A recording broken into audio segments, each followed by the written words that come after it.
And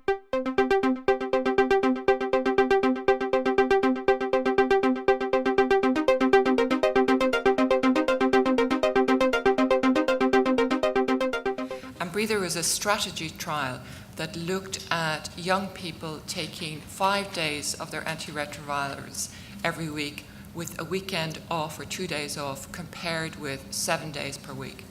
And this was the rationale behind this, or the aim for this, was to try and normalize the life experience for young people who have problems with facing lifelong therapy, and particularly with adherence at the end of the first decade and through adolescence.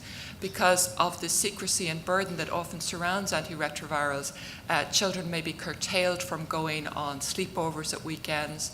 Adolescents going out at the weekends often don't take their medicines with them because they don't want people to see it.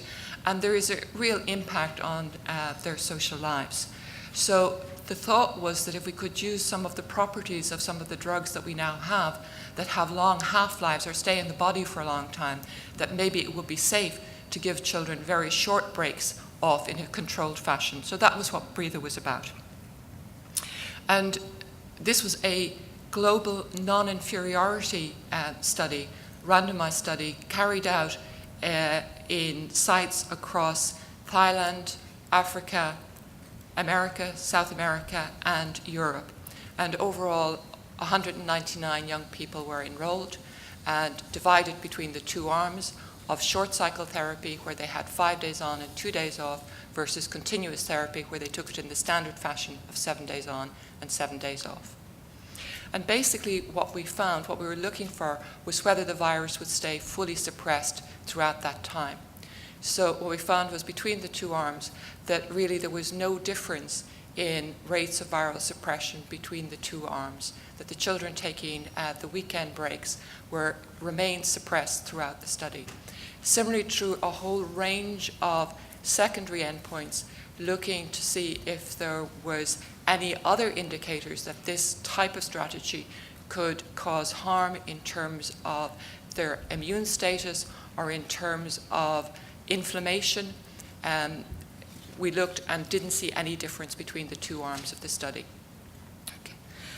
What we did see was, similarly, there was no difference in terms of the number of adverse events between the two arms. But what we did see was there's slightly less adverse events related to drugs reported in those who were on the short cycle therapy arm versus the continuous therapy arm.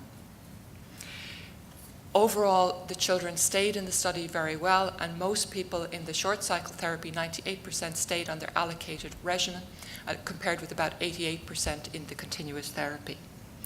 So no matter how hard we tried to look, we really didn't see any difference in outcomes between the arms. In terms of the children whose viral load actually rebounded a little bit, there were only 6 in the short cycle therapy arm versus 7 in the continuous therapy arm. And in fact, the small difference that was there favored the short cycle therapy. So in conclusion, we found that a short cycle therapy, or 5 days per week, using a drug with a long half-life, efavirenz, on children, and it is important to say that they had never failed treatment before, was non-inferior to continuous therapy, with no difference in virological outcome, in CD4 counts, in adverse events between the two arms. And what the implications for this are is that at this stage, this was a study just over a 48-week time period, and clearly we need to look at the more longer-term follow-up to ensure that it's safe. And most of these children have enrolled in the continuing study, which will go on for another 2 years to see whether, in fact, these results can be confirmed at that time.